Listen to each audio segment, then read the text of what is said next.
Senator Polius. Apologies, Senator Fedee.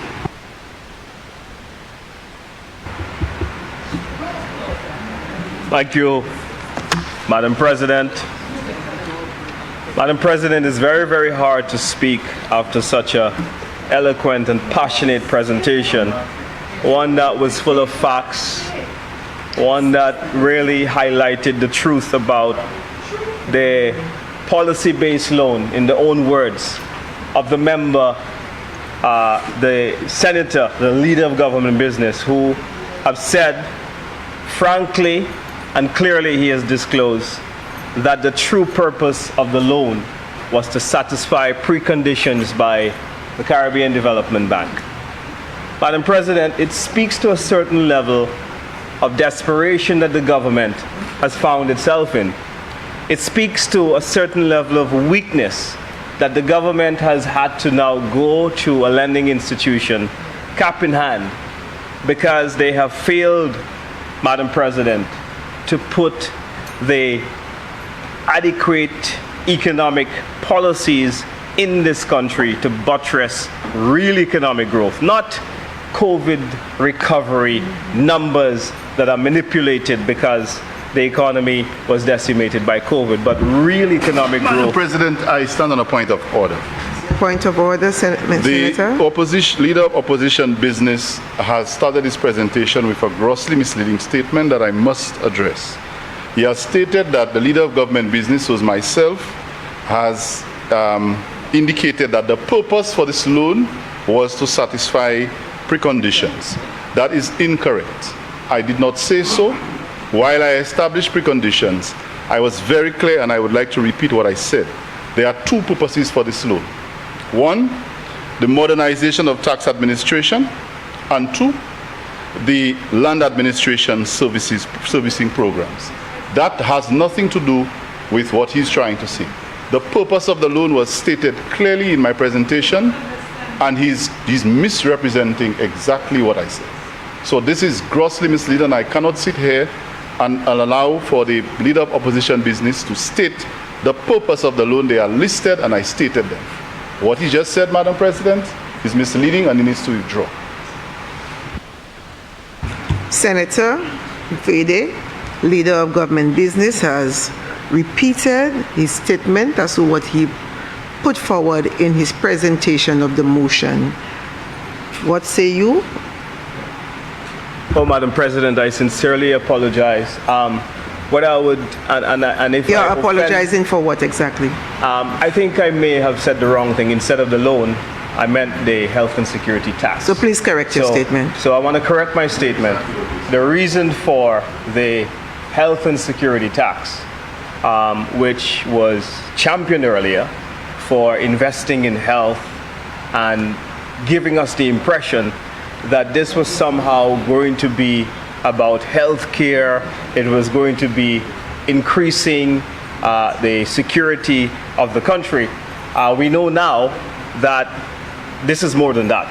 That this is because of preconditions set about, that you had to meet certain revenue requirements, that you had to meet certain fiscal demands put on you by the Caribbean Development Bank, where this loan is coming from.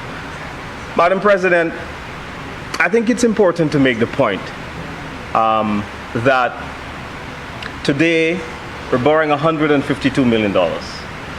And year to date in this financial year, when we look at the various order papers that we have analyzed in the House, and my colleague did a very fantastic job in doing that, she did so for the calendar year, we see that year to date, it's over $400 million that this administration would have borrowed, coming here on separate occasions to borrow money.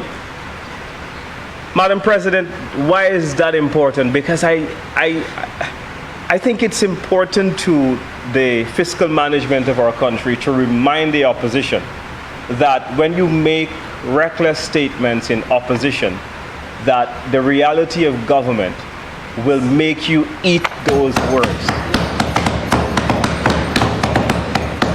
And so in one financial year, 400 million.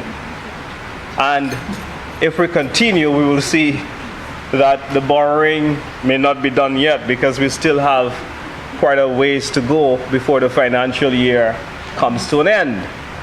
Now, Madam President, at this trajectory, and my colleague outlined very clearly, and it was very, very hard for the members opposite to debunk what she said. And what they tried, Madam President, was to distract from the substantive point that my colleague was making. And my colleague eloquently stated, and I want to go back there because I think it's important for the people of St. Lucia to know that the Labour Party has misled them when it comes to the borrowing of this country. And so whilst Senator Jah rose on the point of... Correction. Yes, It's ma'am. not the Labour Party. We're talking about a government. Madam President, I stand corrected, the Labour Party government. So the Labour Party government, so if I had to go based on what Senator Jah wants us to do, Senator Jah would like us to go and read the figures as they are in front of us. And my colleague is exactly right. Official debt in 2015 stood at 3 billion, $1 million. Yeah? In 2016, it changed by $69 million. Mr. Deputy President, Senator Jah? can I ask where the member is reading from? He's quoting again, but he has not indicated his source. Page 115, the Economic and Social Review, which you have in front of you, Honorable Member. Please quote what you so have before you. The Yes. Go ahead. Economic and Social Review. I think every member in the House is familiar with this document, right?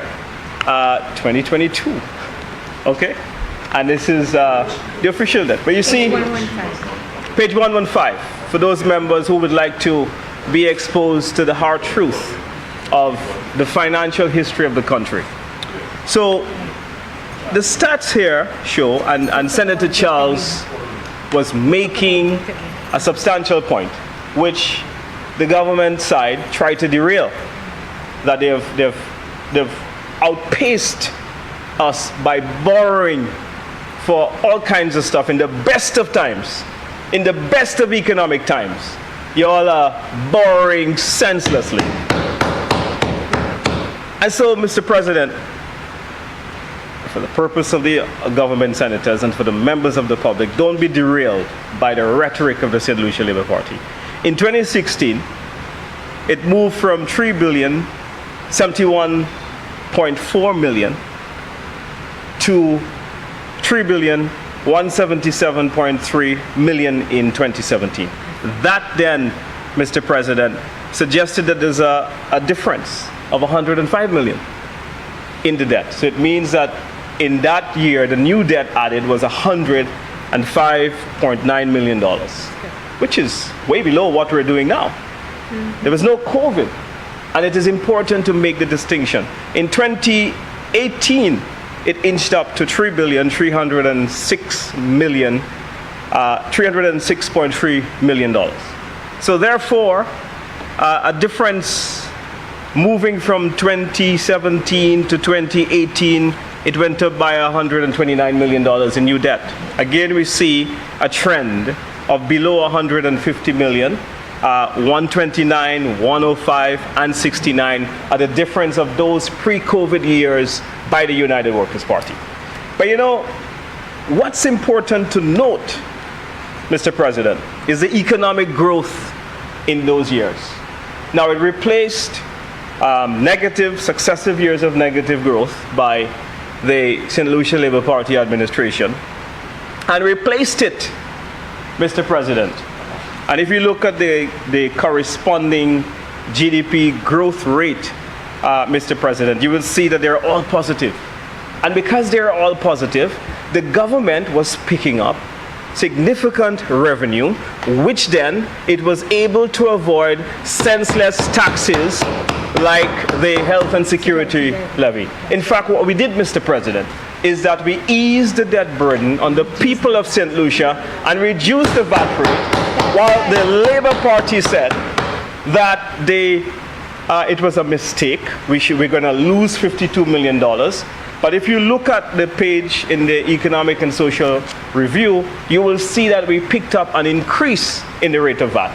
So the United Workers' Party, we've always had a progressive economic policy, one of low taxes, one of growth, and one of little burden on the backs of the people of this country. Now, if you want to judge us for COVID-19, then judge Antigua, judge all the OECS countries, judge all of CARICOM, judge the United States of America, judge China, judge everybody that had to borrow for what is the greatest economic crisis that the world has seen that was brought on by COVID-19. And so I understand that the political narrative of the Labour Party must satisfy a certain logic, and that is they borrow, they borrow, they borrow, they borrow. But never will very educated people sitting on the other side say to the people, look, the COVID-19 pandemic was the worst economic crisis this country has ever seen since independence. And so therefore, with a fallout of your economy, with a fallout of your revenue, of course you have to borrow to fill that gap. And so while they were saying, Mr. President, that economic sectors like tourism would not come back, we see that today that they are benefiting from our belief in the St. Lucian people, from our belief in the St. Lucian tourism workers, from our belief in St. Lucia as a tourist destination. And so while they were there saying that, oh, we are the only country that believe that tourism can come back, that we were crazy for progressing with the airport loan, which is premised on the tourist arrivals of the country, we in the United Workers' Party, we believe in St. Lucia, we believe in its people, and we believe in the strength of our economy. Now, Mr. President, very important to say that. Now, one of the preconditions of the loans that we are debating is the 2.5% health and security tax. And my colleague was absolutely right that there was a reduction in the healthcare budgeted amount in the social in the estimates of revenues and expenditure. This wonderful big book. I love to bring this book to Parliament because, you know, they love to say, well, that's not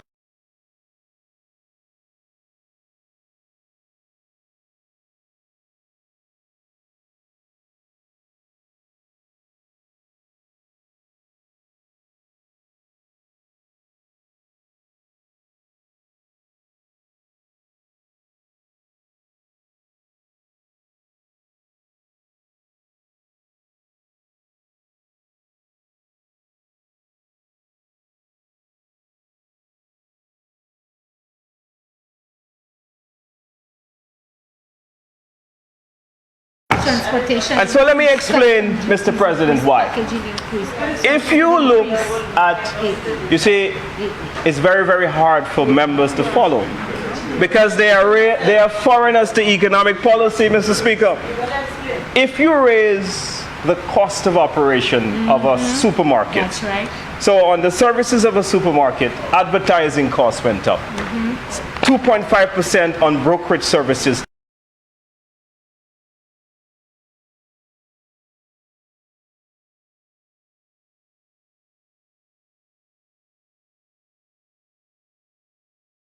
Packaging costs, 2.5% on rental costs of that supermarket. With that extra cost that you have put on in all of those areas, don't you expect that the food supermarket will carry on that cost to the consumer, who will end up paying a resultant increased cost for the price of food? And so your policy to say that because you did not directly institute the health and security levy on food is a failed policy, because the supermarkets have carried up their prices. The people of St. Lucia cannot afford in the supermarket rather than people pushing their trolleys. And so now the most expensive car to drive in St. Lucia is a trolley in the supermarket. That's the most expensive price. And that is as a result of the failed and clueless economic policy of the St. Lucia Labour Party government. And so now, when you see we're going to borrow monies, and we meet with international institutions, and we say to those institutions, we make deals, and we agree to certain things because we didn't do our homework, we didn't manage our economy. Revenues have gone down in the country, and now because nobody else have got any confidence in you to lend you money, you have got to now go and show them that you will bring certain preconditions. And that's where the St. Lucia Labour Party administration has found itself, Mr. President. And so we see, if you want to now, because you wanted to borrow money, if someone has a funeral and I want a death announcement at DBS, and I want to advertise that, I have to pay 2.5% in all of my grief. That is your policy. Yes. That is your record. Yes. History will judge you. Yes. In the St. Lucia Labour Party, I see now that if I want KFC, because you wanted to get $100 million loan, okay? KFC sends out a notice to everyone to say, look, as of this date, we are increasing our prices because you wanted to borrow $100 million, right? Because they wanted to do that, the National Housing Corporation sent out a letter to their tenants to say, look, we are increasing the rent because of the 2.5% levy. That's right. So rent, even from your own National Housing Corporation, has gone up. Digicel has sent out these notices because of your failed, ill-conceived policies that are now coming back to haunt the people of St. Lucia in ways that they have not imagined. And so we cannot sit here and stay silent when you wreck the country in the manner that you are. We cannot stay here while you wreck this economy and want us to stay silent. To do what? No, you are wrong. One of the preconditions agreed to, another one that my colleague didn't mention in her presentation, and that's because she was flagrantly interrupted. I tell you, flagrantly interrupted, and the senator, who was very passionate, and rightly so, because these policies are not in the best interest of the people of St. Lucia. So the Bankruptcy and Insolvency Act. And in the act, the members stated, and I remember, that they are protecting the family dwelling home if they're a resident. Yeah? But if you have invested in an Airbnb and you're not living in that house, you have a loan. Fedee, that's not an act as yet. I believe it's still a bill. It's a precondition. So it's a bill. Yeah. So that's what I'm saying. So it's not law as yet. Sorry. Yeah. So- But it's one of the preconditions. But be guided in your comments. No problem. And so therefore in this, there's a provision that if you have an Airbnb and you have invested for about 10 years paying this loan, and it's a 25-year mortgage, this administration is about to make it easier for the bank to foreclose on your property, right? Because they want to borrow $100 million from the CDB. This is what you've agreed to. This is what you have placed on the backs of the people of St. Lucia. This is egregious. People can lose their businesses if the property is a commercial property. Yeah? And someone, whereby before there were certain steps that had to be taken. And as a lawyer in your profession, I know you deal with property law all the time, Mr. President. But now, because of the institution of this Bankruptcy and Insolvency Act, it has now become easier for the banks to foreclose on people's commercial property. And St. Lucia, you need to hear this. This is what your government, the St. Lucia Labour Party administration government, agreed Again, to. the Fedee, Yes. we're not debating that bill as yet. As I said, it's not yet law. But it's one of the preconditions. It's not yet law. So be careful as to what you are saying.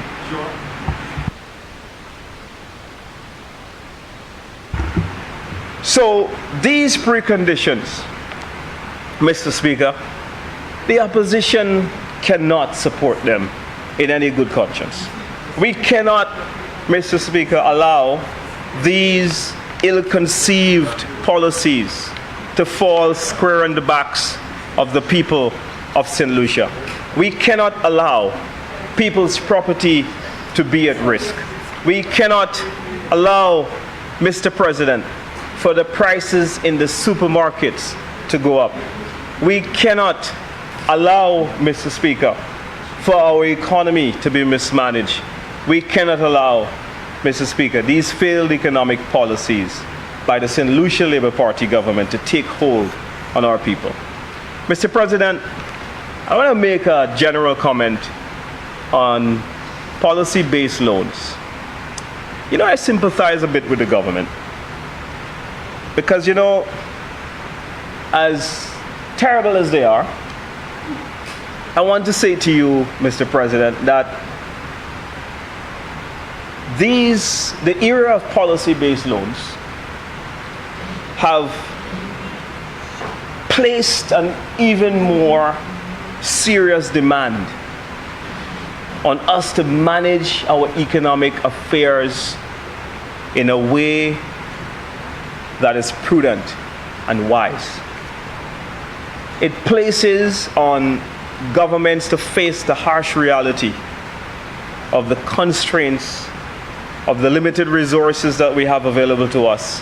But at the same time, Mr. President, to accept the weaknesses and work in a very decisive way to make sure that we can manage our business well. Because what these policy-based loans, and this is not the first institution that seeks to institute policy-based loans. The IMF, World Bank, these international institutions, they have actually been very, very, very, very strong on trying to impose their own philosophy on fiscal management, on how they believe that developed countries should run, on respective administrations. And so, Mr. President, our very sovereignty is being undermined.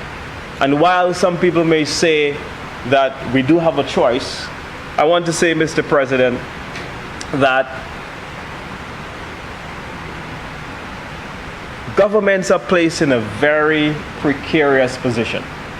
And the worst you manage your economic situation in the country, the worse off you will be and the more vulnerable you will be to these policy-based loans. It's like when you come every time to deal with the anti-money laundering provisions in the bill. I actually wish that we can have a more of a say in how those affairs should be run. But these policy-based loans, they encroach on the sovereignty of our country. And so it doesn't make me feel good to stand here and critique my opponents on the other side. In a way, I sympathize with them. But however, the people must know, and they must level with the people, that they are doing this not for the people, but for the bank. That's right. That's my point. Come to the people and say, look, there is a situation where it's market debt because of your credit rating means that you will have to pay very high interest rates. That's not an option that we want to encounter too much. And so in order for you to get these low concessionary loans, that there are certain conditions that you need to make. But you craft it. You know, it first started as VAT, you know. They were being advised that they should put back VAT from 12.5% to 15%. Yeah? And so they didn't want to do that because politically, Mr. President, that was not convenient for them to do. And so what they wanted to do was to put back 2.5% to get back revenue from VAT so that they, Mr. President, can somehow couch this conversation in a political language that the people might be able to digest. And this is the problem that we have, the duplicity that accompanies this measure. The double standard that accompanies this measure is what the opposition takes strong issue with. This is not for the banks. You doing the VAT thing, when you mentioned that you want to increase the balance sheet of businesses as one of the conditions, that was for the bank. Yes. That's not out of the goodness of your heart. That was for the bank. That's right. Yeah. So instead of coming and saying that, look, we made certain political promise, we as in the St. Lucia Labour Party administration, that we would give people making $4,000 a month will get a tax break and will not have to pay any taxes in the PAYE. Instead of making good on the promise that people whom you owe tax returns that are below $5,000, that these people will get their money in 100 days. You remember that promise? Right? It's been how many days? 1,000 days? There's still no tax return to the people below $5,000. In your last budget, you came and you gave $2,000 to people who have tax returns below 5,000. And so, therefore, make good on those promises. You waiving the penalty and the interest on people that have collected VAT. VAT is not a tax that comes from the businesses itself. VAT is a tax that the people collect on behalf of the government, right? That should go into the consolidated fund. But instead, what you have done is like giving a slap on the wrist for people who have violated not only VAT, people who have violated hotel accommodation taxes, which predates VAT. And so we've had a problem of collection in the country for decades. And so come and tell people the truth, that you have a problem with collection. And so, sandals, you've given away $500 million. You want to talk about sandals? Come on, right? You have no moral authority to talk about any tax break that's amounts to, and it's not even $24 million, right? Because you've given away in penalties and interest over $500 million to the private sector. And that is what you say you are here to improve the balance sheet of companies. Senator Shalry. Mr. Deputy President, I stand on a point of order for the 7-5. I think that the member is imputing improper motives when he talks about giving away monies in terms of collection for VAT, because as far as I'm concerned, what was done is a waiver on the interest and penalties. And the interest and penalties, really, if we understand the collection of VAT, is not what is collected by the consumer. It is penalties and interest, and that is what the government waived, not what is collected from the consumer to be remitted back to the government. And I think that the member is misleading the public of St. Lucia by explaining it this way. Thank you, Senator Shalry. Senator Fedee, yes, please just clarify your statements. I believe Senator Shalry is correct in indicating that what was waived was the penalties, but not the principal amount of the VAT itself. And as a general caution to everyone, please, can we just keep the cross chats down a little bit? I think it's beginning to get a little out of hand. Thank you. Senator Fedee, continue. Mr. President, you know the truth really, really hurts. Mr. President, I know you'll agree with me that there is a financial value to interest and penalties. If the legislation requires you in any particular tax to pay a certain amount if you do not meet your tax obligations by a certain date, then that money, based on the law, belongs to the government. So the interest is government revenue. The penalties is government revenue. So regardless of how the senator would like to twist it and turn it, they've given away $500 million of revenues that should have come to the government. And if she wants to make the distinction between principal, interest, and penalties, then that's up to her. But I see it as money. I see it as money, Mr. President, that if governments over the decades were Senator Fedee, sorry, you have 15 minutes. 15, thank you. If governments over the decades were serious about the collection of taxes, and note, I'm not making a political statement, because it has been a chronic problem that there seems to have been a weakness in the collection of taxes in the consolidated fund. And that has had a knock-on fiscal effect on the country. And so Caribbean Development Bank now comes to tell you that. Because why? Because we didn't fix our situation appropriately. We didn't make the necessary adjustments to be better at collecting taxes. So there's no need to get defensive. We have to call a spade a spade. When businesses collect taxes, VAT, hotel accommodation taxes, and other taxes which are passed on to consumers, those taxes should come to the government. That doesn't belong to the business. All the business houses are a collector of the taxes. And if it has reached to such proportions where the principal has reached, I think, about 300 million, and then the penalty and the interest then gets to 500 million, then we have a problem in the country. And the Caribbean Development Bank is pointing out that problem, and the Caribbean Development Bank is saying that if you do not fix that problem, then you can't get my money. That's all. This is not a partisan political argument. This is a very important discussion for the development of our country in the nation's best interests. And I think that my statement has been very reasonable and balanced in that regard. So, Mr. President, there needs to be, work must be done. There needs to be greater level of enforcement. There needs to be quicker collection of taxes. The government must collect its money and reduce its borrowing and reduce new taxes on the people.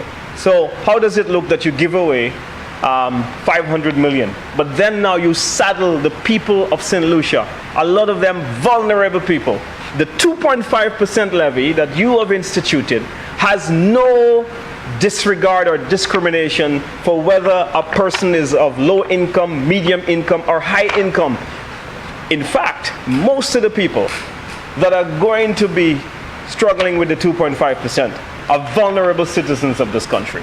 And that is not progressive taxation, if you ask me. And then you come to the House, and then you waive over 500 million in taxes that businesses collected from the poor and should have remitted, and you want to say that you are in the interest of the poor? No, you are in the interest of the big businesses over the poor people of the country. You've let them down by your very actions in your tax policy. That's the point we're making. And so the Caribbean Development Bank has placed the St. Lucia Labour Party administration in a very difficult bind. A bind, Mr. President, that's equivalent to a man tied with his hands tied behind his back. It's equivalent, Mr. President, to giving a man a basket to carry water. It has placed the government of the St. Lucia Labour Party in a very difficult situation. They are under siege, Mr. President. And so they have given very positive consideration to the following pieces of legislation: Public Debt Management Act, which we passed; Public Procurement Act, passed; Public Finance Management Act, passed by the previous administration; National Energy Policy; Climate Change Bill, which is going to be debated in this House today; Bankruptcy and Insolvency Act. And you know, I love how the leader of government business framed this one. Said that this one, the Bankruptcy and Insolvency Act, was in the best interest of businesses. He framed it in a way to suggest that this was going to make it easier for businesses to benefit. But you gotta also tell the businesses and tell the public those very dangerous provisions which exist within this one. This one is very dangerous and has severe ramifications for the assets of businesses, for the assets of private individuals. And I'm hoping that before it comes to the House, that very important amendments will be made, because I am putting the St. Lucia Labour Party government on notice that when it comes to the House, the opposition will not be supporting you. You will not have the opposition's support to make it easier for banks to take hold of the properties of ordinary citizens of this country. We do not support that policy measure. And of course, the other one, as a precondition, is the tax compliance. Mr. President, policy-based loans are a dangerous thing. Every government should try to avoid policy-based loans. Every government, Mr. President, must manage its economy well.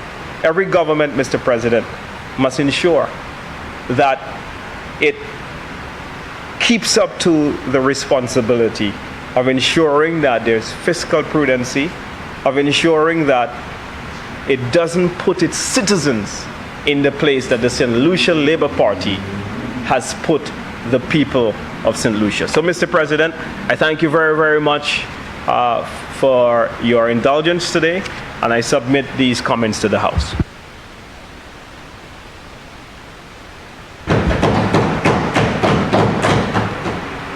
Senator Shaw.